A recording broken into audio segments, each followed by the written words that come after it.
ऐसे मुझे आपकी आवाज बहुत कम आ रही है, मेरा डीले बहुत ज्यादा लग रहा है। हेलो, और डीले कम करो भैया, हल्का डीले कम करो तो। हेलो हेलो हेलो, हम भोजपुरी वाले ना भैया, थोड़ा हमें ऊंचा सुनाई देता है, क्या करिएगा।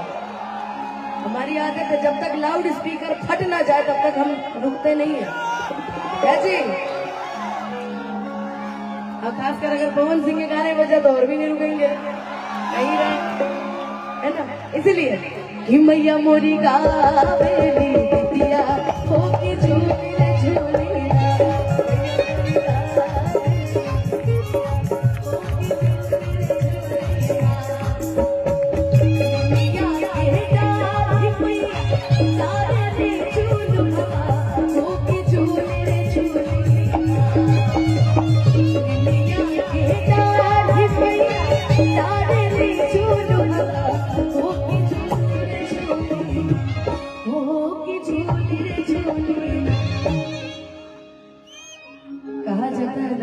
कि किसी की मस्ती जिंदा है तो किसी की हस्ती जिंदा है। डीले कम करो यार।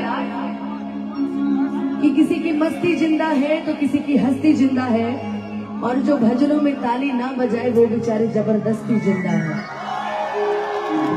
ये भजन किस लिए होते हैं? हम झूमे, हम एक दिन गुणगान करने का मिलता है, वो भी बैठे हैं।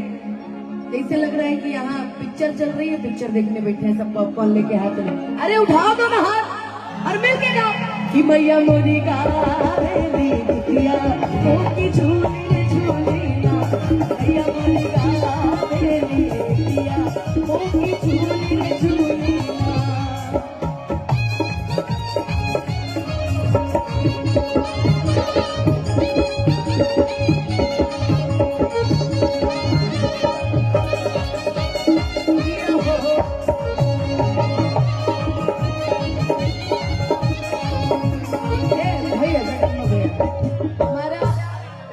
बिहार के जो लोग हैं ना, वो कोई भी गाना रहे, कोई भी भजन रहे, ठुमका लगाने में एक्सपर्ट है।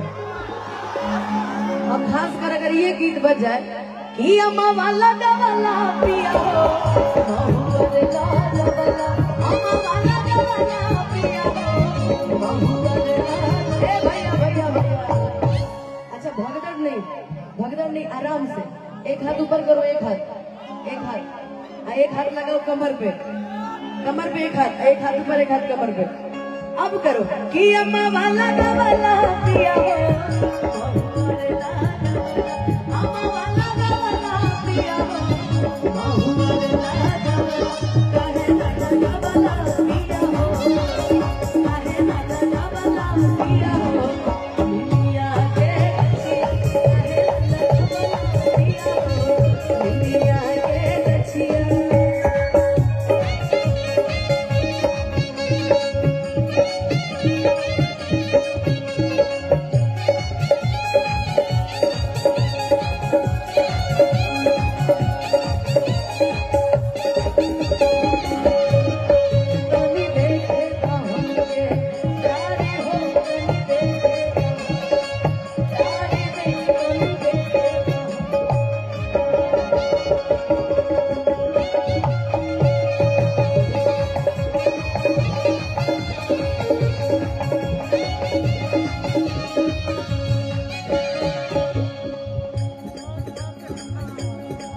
इतनी संख्या में मैं भीड़ देख रही हूँ, मुझे ऐसा लग रहा है ना कि सच में ये माँ के भक्त हैं कि महिषासुर पार्टी से है।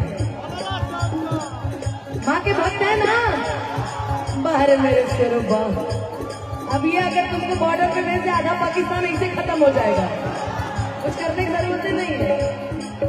झूलते झूलत मैया के लाडली पिया मोती चाली रे दीवानी, झूलते झूलत मैया के लाडली पिया मोती चाली रे दीवानी, मोती चाली रे दीवानी।